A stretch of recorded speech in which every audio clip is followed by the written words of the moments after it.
Oi pessoal, sejam bem-vindos a mais um vídeo. Meu nome é Maurício Bacar, sou astrólogo e numerólogo e também terapeuta. E nesse vídeo vamos fazer uma breve reflexão acerca do tema da oração, do fato de orar. Digamos, essa capacidade do ser humano de se reconectar com o divino, de se reconectar consigo mesmo. Normalmente, quando a gente pensa na oração, nós pensamos em algo verbalizado, que é o normalmente que a gente observa, né, principalmente nas religiões. Porém, quando a gente faz algumas pesquisas, vê a posição do esoterismo, do ocultismo, e começa a compreender que sim, o poder da oração ele é realmente muito forte, a gente começa a entender também que a oração ela tem distintas formas. E talvez uma das principais orações que nós podemos fazer enquanto seres humanos seja, de fato, gerar um sentimento intenso de bem ao próximo, não só em termos de emoções, de pensamentos, de sentimentos, mas obviamente também de atos. Portanto, a oração seria qualquer também ato altruísta. Seja bem dizer os demais em termos mentais, seja gerar um sentimento altruísta e generoso em relação a todos os seres, em relação à humanidade. Essa também seria uma das formas de oração. Infelizmente, claro, nos últimos séculos e milênios, a oração ficou muito vinculada a essa ideia de uma súplica egoísta. Porém, quando a gente vai nessas obras, como eu falei, esotéricas e ocultistas, a visão deles é muito clara. Oração não é súplica egoísta. A oração não serve para pedir coisas, entre aspas, para nós. A oração não é para atender desejos egoístas. Pelo contrário, a oração é uma emanação. A oração é uma canalização de energias e que, como eu falei, beneficia outros, não beneficia a nós mesmos. É claro que quando nós estamos beneficiando os demais, é claro que isso também está beneficiando a todos nós, porque há um grande sentimento de unidade naquelas pessoas que já estão buscando um despertar. Mas então a oração, uma das características também principais da oração, e que sim pode ser verbalizada, pode ser um sentimento, um pensamento, ou pode ser uma ação. A característica também importante da oração é a gratidão. Então a gratidão também não somente às circunstâncias agradáveis, mas também pelas circunstâncias desagradáveis. Porque todos os nossos erros, como no fundo nós sabemos, os nossos erros são os nossos principais mestres. Mas como dizia Confúcio, nós temos que errar sempre um erro diferente, para que a gente possa aprender com o erro, cometer um outro erro diferente, e assim a gente vai aprendendo e vai tirando as lições, vai tirando ensinamentos dos nossos erros. Então a gratidão pelas circunstâncias não só agradáveis, mas também as desagradáveis. A própria gratidão pelos nossos erros, porque a gente vai continuar sempre cometendo erros, mas nós vamos continuar sempre aprendendo com esses erros, isso é o principal.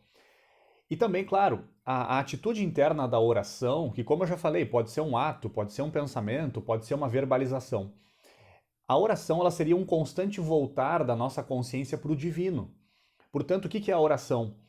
É qualquer forma que nos leve a um encontro conosco mesmos.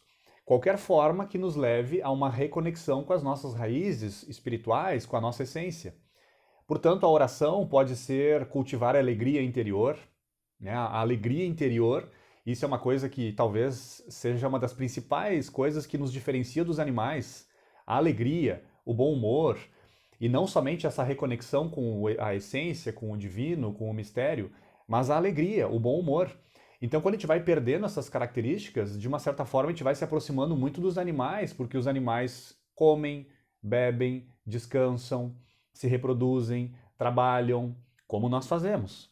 Mas tem algumas coisas que nos diferenciam dos animais. E talvez a alegria interna e externamente falando também, o bom humor, a conexão com o mistério, a busca pelo divino, isso são coisas que nos diferenciam dos animais.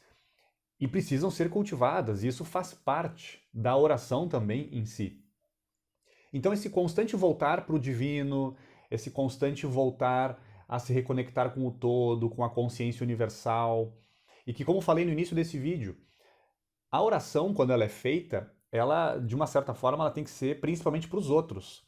Que nós enviemos, emanemos para os demais forças para que também as pessoas façam a sua busca, o seu despertar, que as pessoas busquem o bem, que as pessoas busquem um sentimento de fraternidade.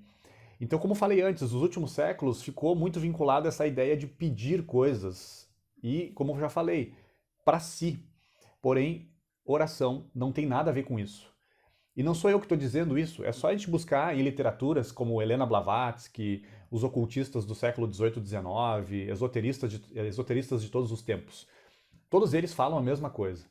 E o próprio Jesus também, quando a gente vai buscar lá, né, na época de Jesus, ele mesmo dizia.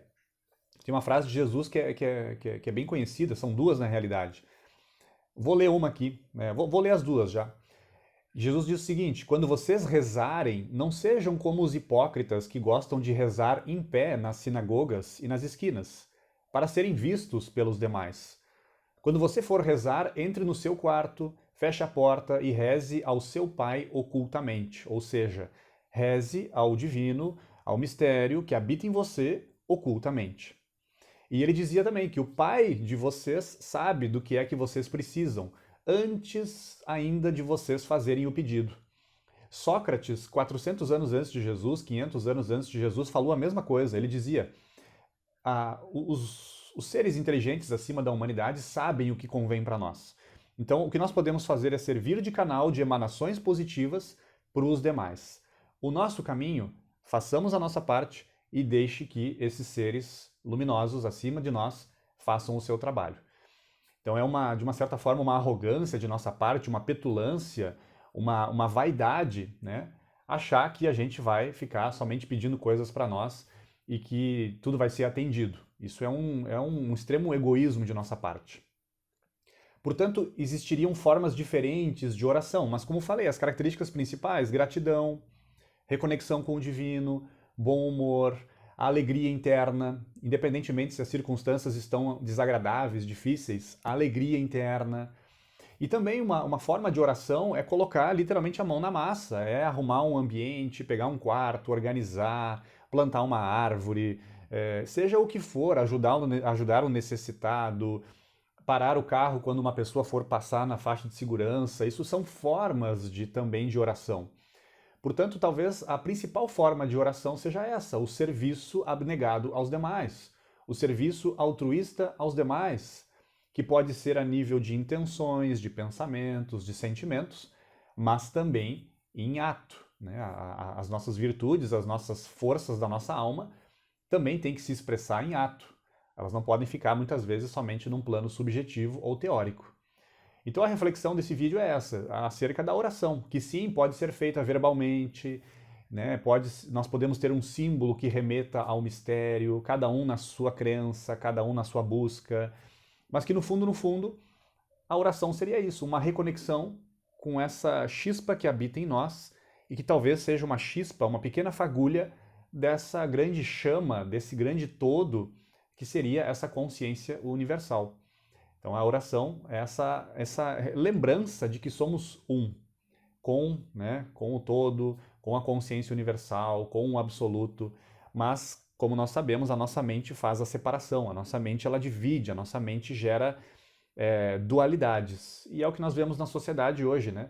Dualidades, polaridades de todo tipo, fruto dessa falta de união que está dentro de nós.